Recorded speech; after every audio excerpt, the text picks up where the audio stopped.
8 years of silence shattered with just 2 words.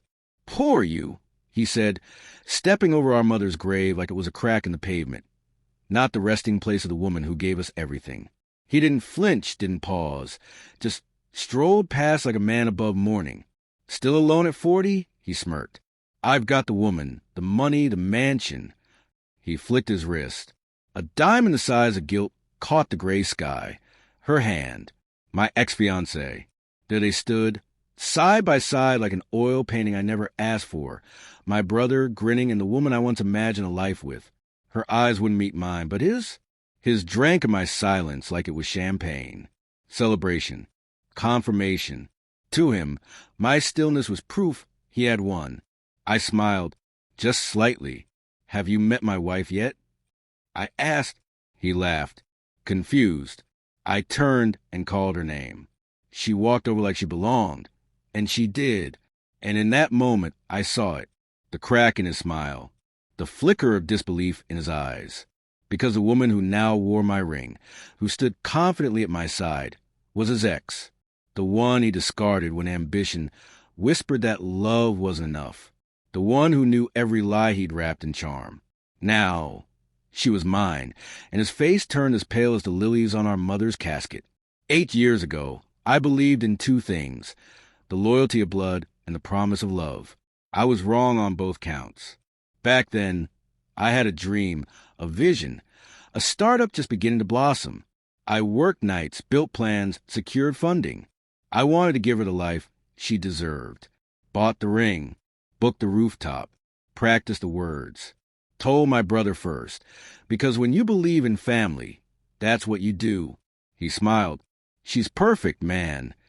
Yeah, she was, until she told me she needed space, just days before the proposal. I gave it. I gave her trust. I gave her air. She used it to sleep with him. I didn't find out from her. I didn't find out from him. I found out from my lawyer when I asked her to sign a cohabitation agreement. "There's been a transfer of funds," he said, "from your joint account to your brother's." That's when the pieces clicked. The late nights. The unexplained trips. They thought I was too busy to notice. They were right, until they got greedy. I didn't confront them. What would be the point? They were already gone. No goodbye. No explanation. Just empty drawers and deafening silence. But silence is fertile. So I let it grow. I watched them flourish in a mansion I once considered buying. Watched his name appear in headlines, in glossy spreads. Asterisk the visionary, asterisk the genius, the innovator.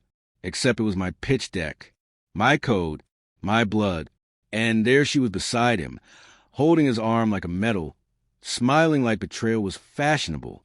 But everyone loves a lie as long as it's dressed well. Revenge isn't about rage. It's about patience. It's about precision. So I learned. I moved quietly. I sold off shares under shell names. Launched a new tech firm under pseudonym. Built software designed to eclipse his entire infrastructure.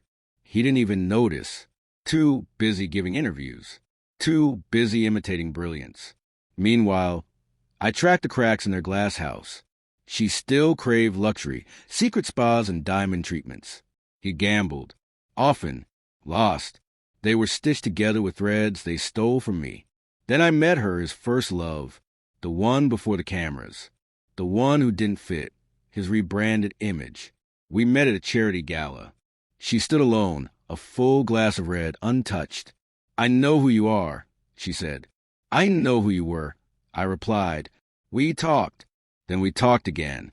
And again. Until we built something real. We didn't leave with wounds, but we didn't hide them either. When my mother passed, I didn't expect him to show. But he did. Of course he did. It was a perfect theater. The grieving son. The successful man. And he couldn't resist one last twist of the knife. That's when I introduced my wife. She walked over, poised and warm. He flinched. So did the woman beside him. "Nice to see you again," my wife said, extending a hand. He shook it, the same hand that now bore my ring. The rest of the day he kept glancing, at her, at me, like a man trying to remember how he lost a game he thought he invented. Later, near the cars, we were alone. He tried to joke, his voice too thin to carry weight. I hear your company's struggling, I said. He scoffed. Fake news. Not fake, I replied. Just early. I handed him an envelope. SEC inquiry. Enjoy. His hands trembled. What the hell is this? Your ghost, I said. All those shortcuts, the insider deals, the fake audits, they catch up? He stared at the papers, then back at me. You think this makes you better? No, I said. Just cleaner. 3 months later, the mansion was listed. Quiet bankruptcy. She left him. Moved to Spain, I heard. He called me once. I didn't answer. Didn't need to. The silence was enough.